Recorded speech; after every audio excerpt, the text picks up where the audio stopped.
Now that we understand how to keep ourselves safe while mounted and successfully escape the position, we're going to start moving into some attacks.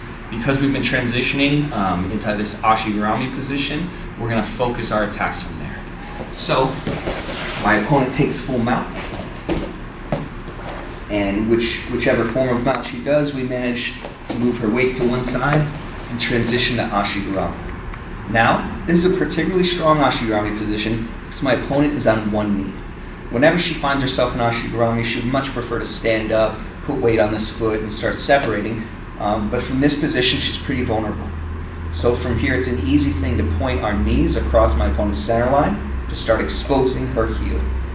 Now here, with a grip on the heel, we can lock palm to palm and begin our attacks. But from this particular position, we don't have that great of a pin. So our ability to finish a heel hook in this position is not going to be that great with our current grip. What we can do is tighten up this grip by switching to a reverse figure four. So the way we're going to do this, we already have the heel exposed. We're going to take our far arm and bring this under the heel and lock a figure four with a tight fist. Now from here, I bring my elbow toward my opponent's hips as I pull back on the heel. I do this while bridging my hips into the side of her knee, and I'll often get the tap. We'll take another look from a different angle.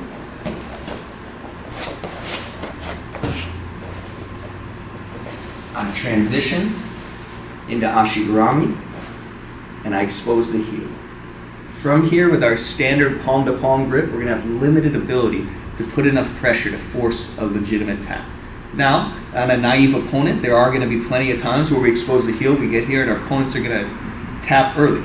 But on an experienced player, that's not going to be the case. So instead, I'm going to transition to a stronger grip. The one I recommend is a reverse figure four.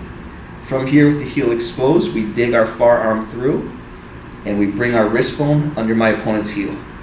We lock a figure four, and we make a fist. Now, we bring my opponent's toes down while pulling the heel in the opposite direction, and we bridge our hips for the finish. Once again, we expose the heel. From our initial lock, we switch to a reverse figure four.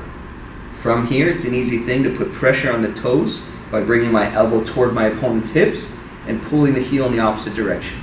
From here, the only thing left to do is bridge the hips, and we get our finish.